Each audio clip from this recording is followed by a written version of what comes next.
Hello friends! I have feedback. I have notes. I am ready to get started on this next draft of A Closet Full of Cauldrons.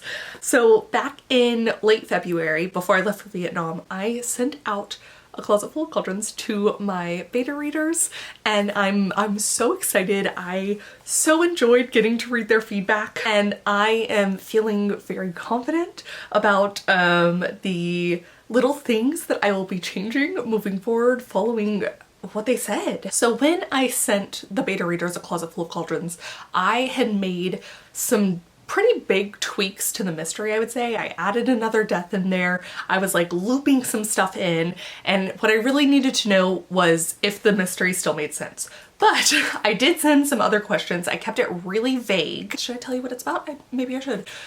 A Closet Full of Cauldrons is about this paranormal professional organizer who is getting her first big job in the mayor's manor ahead of the upcoming re-election party. But unfortunately on her first day there, she finds this deeply forbidden, very illegal, highly dangerous cauldron hiding in a closet there. And unfortunately, the cauldron also used to belong to her ex, who is now missing.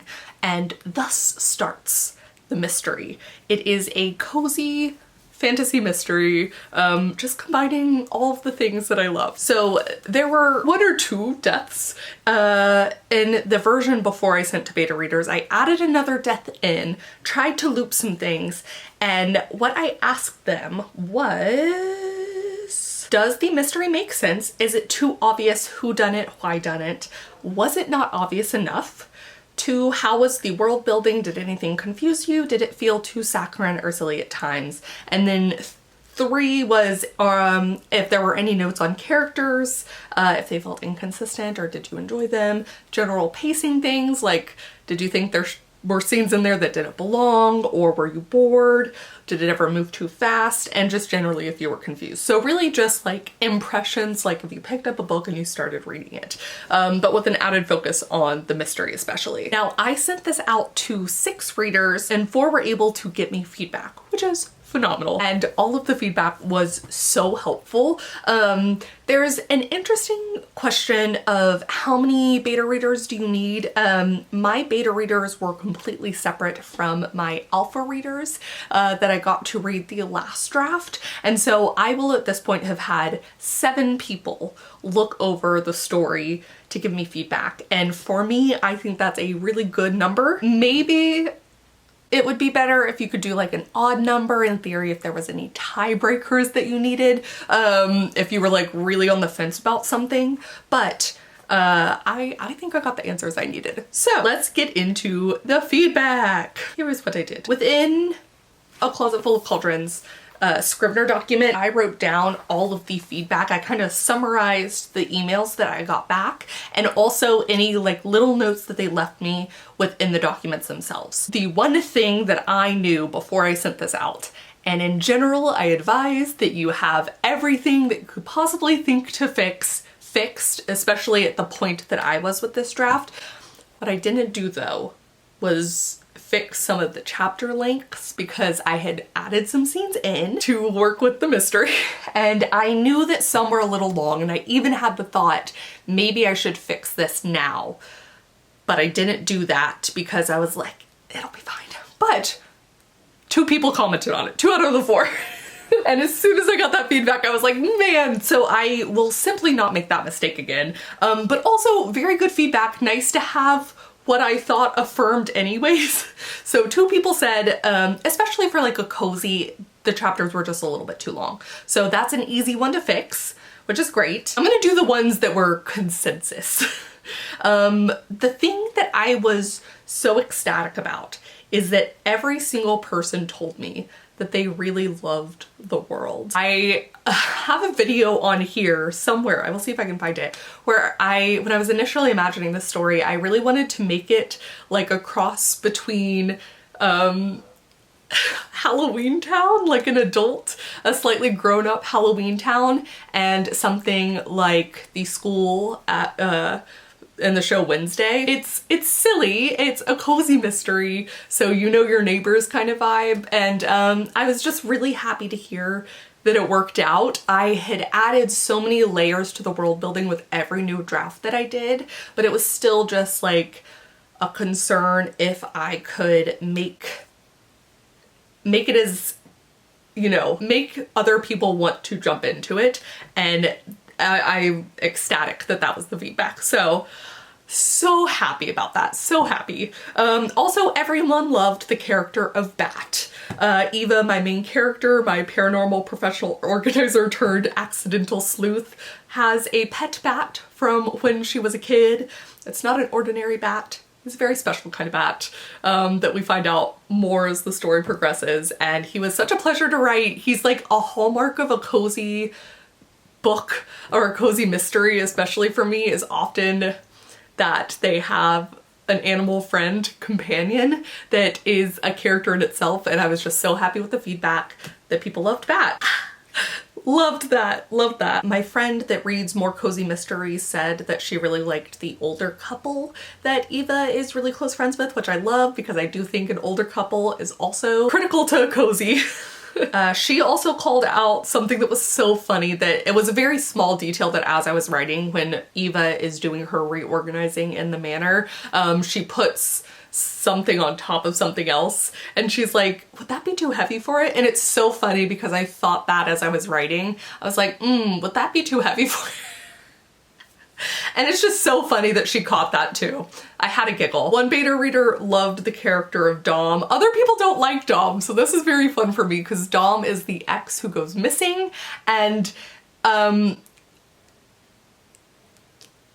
I enjoyed the banter between Dom and Eva. I think it's very funny, but I love how some people just don't like him.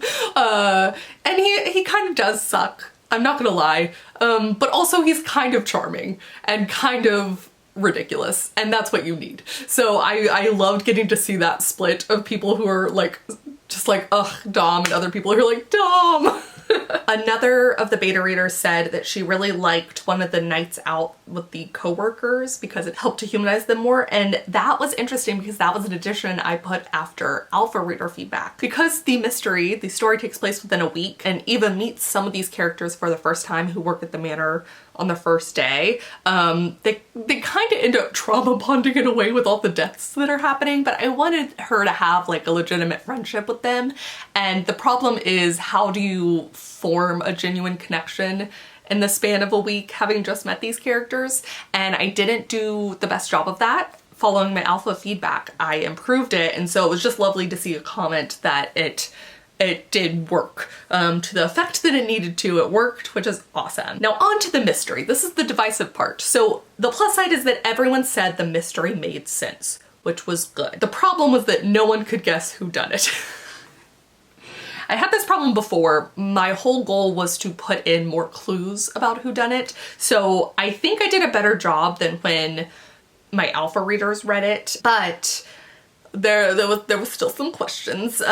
Less questions and more like they just kind of guessed. They were guessing a lot of other people and they enjoyed the reveal, and it was kind of split. Actually, I would say it was split 50-50 on if they enjoyed that they couldn't guess at all who done it and they liked the reveal and were like, oh, I had no idea, I would never have guessed, I was guessing everyone else. And then the other two who were like, I wish I could have guessed. I wish there were more clues.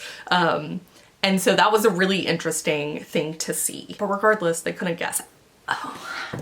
Not that everything has an equation. Not that everything can be solved with a formula. I hold the opinion, based off of nothing but pulling it out of my ass right now, that I think anywhere from like 10 to 15% of the people should be able to exactly guess the correct answer when they're reading a mystery book.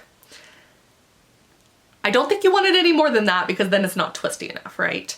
But I think some people, like, I don't know what the right number is. Should it be higher? I don't know. But I think at this point it's 0%. So to me that means it's worth putting in another clue or two. Nothing too huge, but another clue, and definitely another appearance by the big bad. So I percolated, I brainstormed because I have to do it by hand. And I actually did this over the course of a couple days, but the one that had my biggest aha was actually when I was filming the I Tried Writing Like George Orwell video, which is so funny. So what I did was, I don't know if you guys can read this, I color coded things. Yellow is stuff that's like things I could not change, but make a little bit better. Things to percolate on. So like someone said that they thought that Eva was very trusting of Dom and Sierra, which could be Eva's flaw, and I think is Eva's flaw, but maybe spelling that out more clearly could be helpful, which I thought was great feedback. Someone even said that Sierra needed to make a sooner entrance, which I also loved. And you know, sometimes when you get feedback, as you're sitting there, you almost immediately are like, oh, I know how to solve this. I know exactly what to do. And I think that is the key sometimes, is just like, oh my God, like it was meant to be this way the whole time. I just needed someone else to say it. Following this feedback and brainstorming it, I came up with a plan. Beta feedback action plan.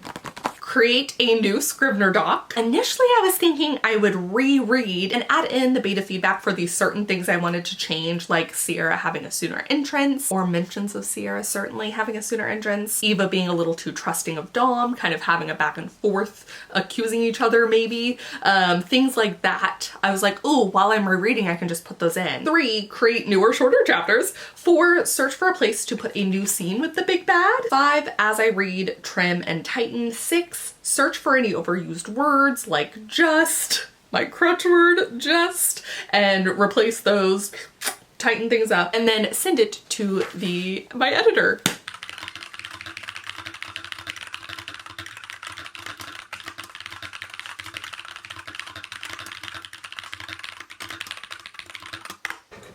Oh, okay. I don't know how well it shows it on the time lapse there, but I did get a little bit lost in rereading chapter 1, which is wonderful, which is so exciting. I did take some notes, so I moved the chapters around, so I'm now up to 30 chapters. I knew those chapters were too long. I did note that I think chapter 17 might still be too long, but because there are 2 different scenes within it, and same with chapter 5, I think it could be broken up, and maybe even chapter 3 if I wanted to have some really short chapters. So I'm gonna have to share the shortest chapter and the longest chapter, but there's only 17 seconds left of this sprint. So, next time. Beep, beep, beep, beep. That is time. Let me know how you guys did on that first sprint.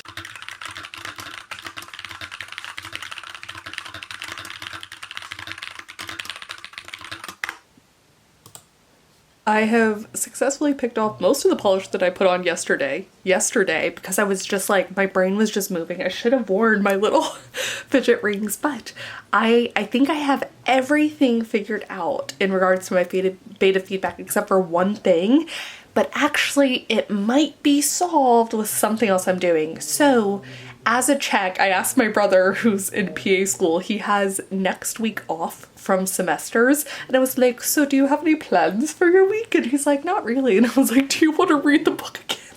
And he was like, hell yeah. So thankfully he is very down, and I have just literally one specific question to ask him.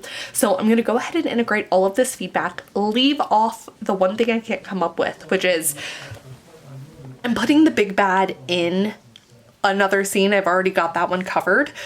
The question is, do I need him in 2 scenes? And the first one came very obviously to me. Actually, all of these changes came very obviously to me. And actually, I do have more of a standoff that I'm going to write between Eva and the main bad guy at the very end. So I think that's going to solve some things, and he'll get more screen time that way as well. So I'm like, do I even need this scene if I can't figure out where to put it? Like, I can't figure out what I want it to be. Maybe that's a sign that it's not meant to be. But I think I can do all of this other stuff in the next few days so that I can get it to him to read for the week. So I'm feeling very hyped. Could be the coffee too. Woo! Happy Thursday.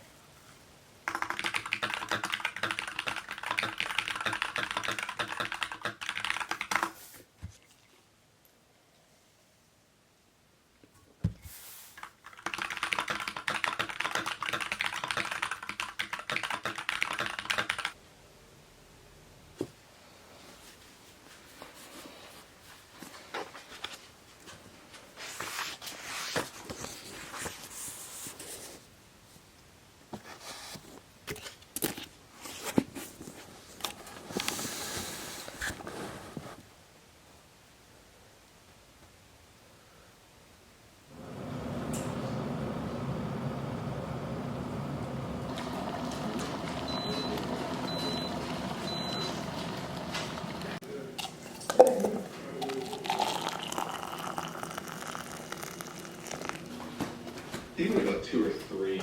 It's 5K Friday time, woo! I got my tea ready for the D100 day aspect of it, and I have to admit, I'm feeling more inspired today than I was the past 2 days. My brain was simply just not braining. So let me show you what I did manage to do yesterday. I took the work through to-dos, and outside of shortening the chapter lengths, which I've already done, I have all of these. I've gone ahead and color coded them in the new Scrivener document, and you can see that has a green and blue heart because it correlates to the green and blue that I need to work on.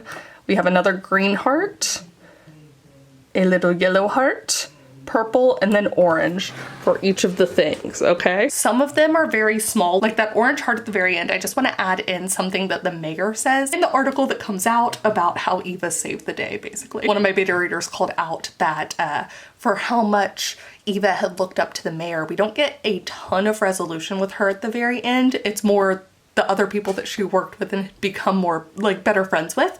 But I think something at the very end to tie all of that together is a genius idea.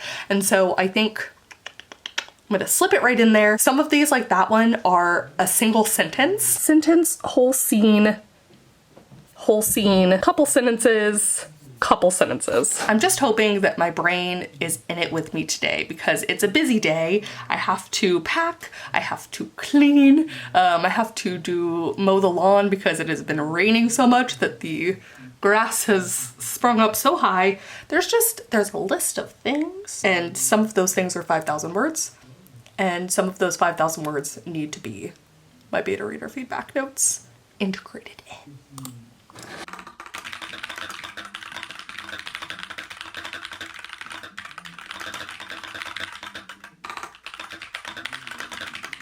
Don't trust this, it's wrong, but I've added about 500 words so far. What I did manage to do is I added the little snippet there and a little snippet there. You can tell because of all the yellow or all the highlight, which I kept in color coding with the particular scene, but also it's because these are first draft words and I was like, just throwing up on the page again. I'll come back and fix these later, but it's on there. The scene is there, which I'm hoping it is just enough that it will work. These were my notes during it. Very zero drafty. But now we're going to have a packing break and a cleaning break, and then I will be back at 2:30 to get 4,500 more words.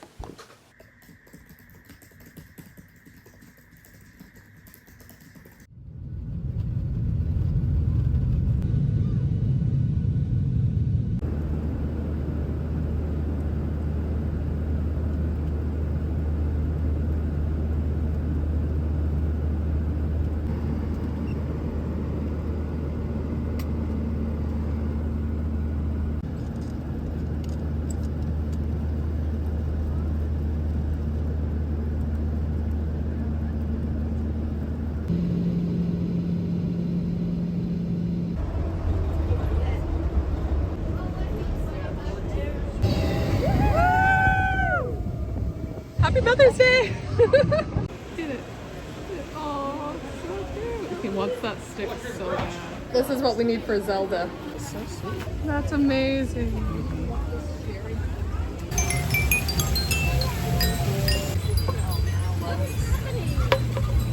Ooh, we are fogged up. Good morning. I'm not in Texas anymore. I'm in Florida. I had an epiphany yesterday. While I was walking around Disney World, I realized a cute little bonus scene. Actually, not a bonus scene because I already have it, but a cute little thing I could include to have more of the big bad in the conversation. Another reference point. So, hooray. That's awesome. Just like a little snippet. It also helps to have the dad, who is not the bad guy, but is like, we think he might be the bad guy for a little bit. He's going to be the one referencing the big bad. So that's going to be fun. We'll get kind of like a comparison point between our red herring and the actual whodunit. You're fogged again, I'm sorry. That's how it be. While I was on the plane, I actually managed to get the orange yellow, blue, and green sections done. I don't know if you can see that they are stricken through. Oh, this is hard to type with these nails.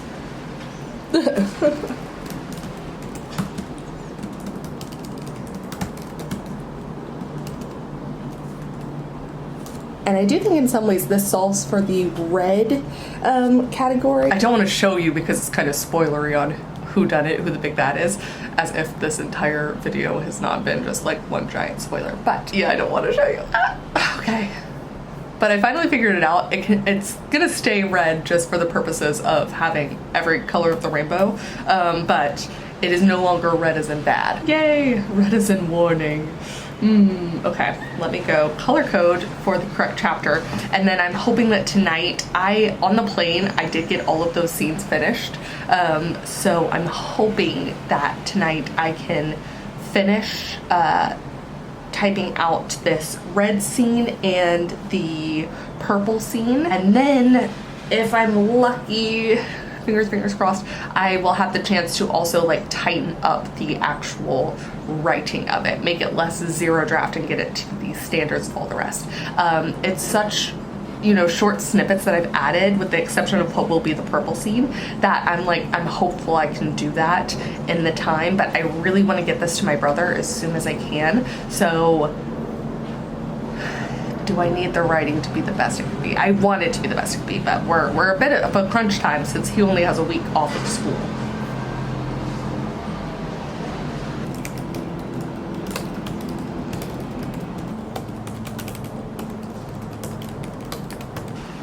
Yay. And yay.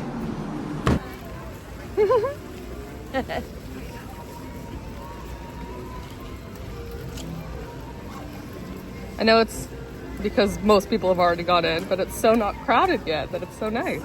Yeah.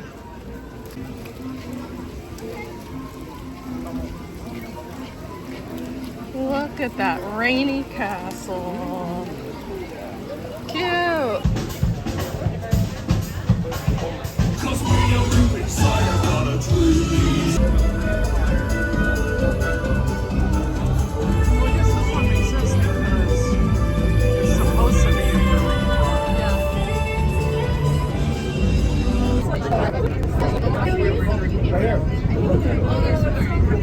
Look at on this side.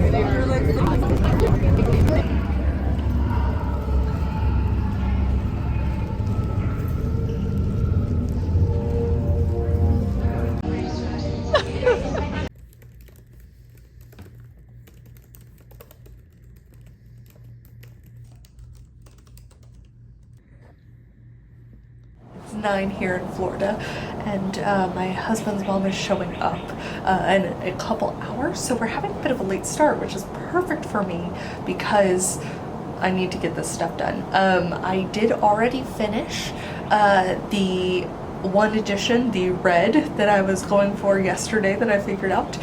So I've added that in. I now just need to work on the climax in some ways. I just want to elongate it just a little bit so that the pacing is a little better, so that we get more of a confrontation with the big bad. So that's really what I have to work on now.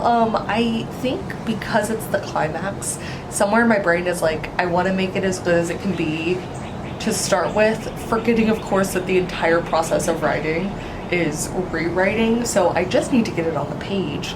I can't edit what I don't have, so this is kind of a little pep talk to get that done. It doesn't have to be good, it just has to be there.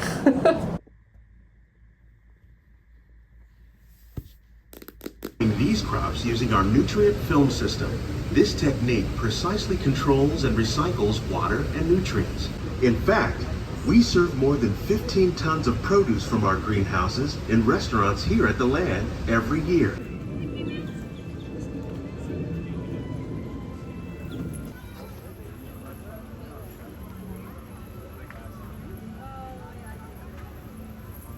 Ooh, okay, it is now 6:48 p.m. Does it look like it? Can you tell? It's so bright out here. But otherwise it's very nice. Warm, not too warm. I'm covered from the sun. It is pretty loud. That's okay. Well, the battery died. I'm now going through and removing the highlight. So just trying to clean up the first draft words and make them better, prettier words than they were. I don't know if they'll be perfect words, but really I just need to get the story done for David's sake.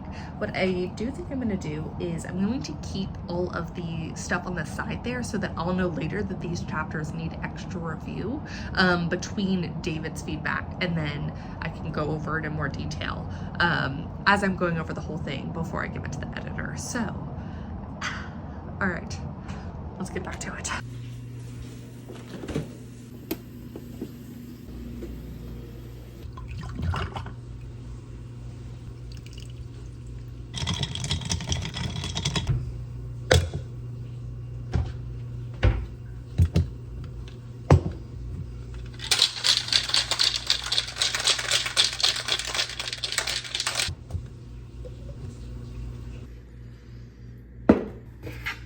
I just have one scene left to fix up. So close. All the yellow.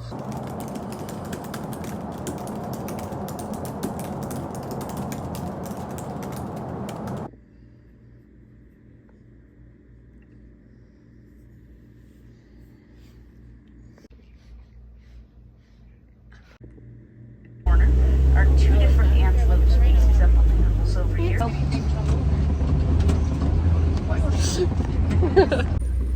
And they'll have an 18-inch prehensile tongue that allows them to get farther up into the trees. We've also got the common eland here on our left-hand side. Are some wildebeest back there in the shade by the tree line. There are going to be some African elephants out across the water for elephant species, while tusks are on both males and females. Reuse older burrows abandoned by other animals.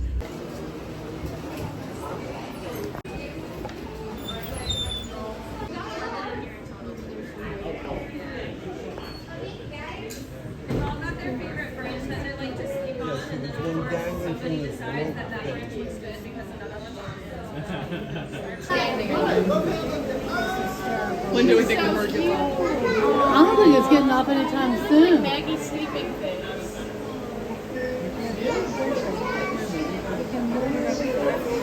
Yeah. That's crazy.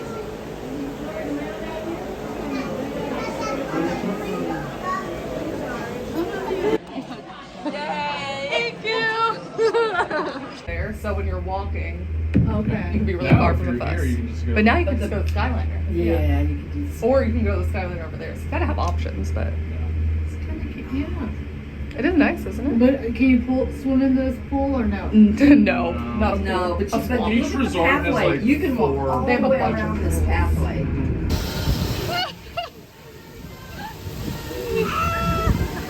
Look at you!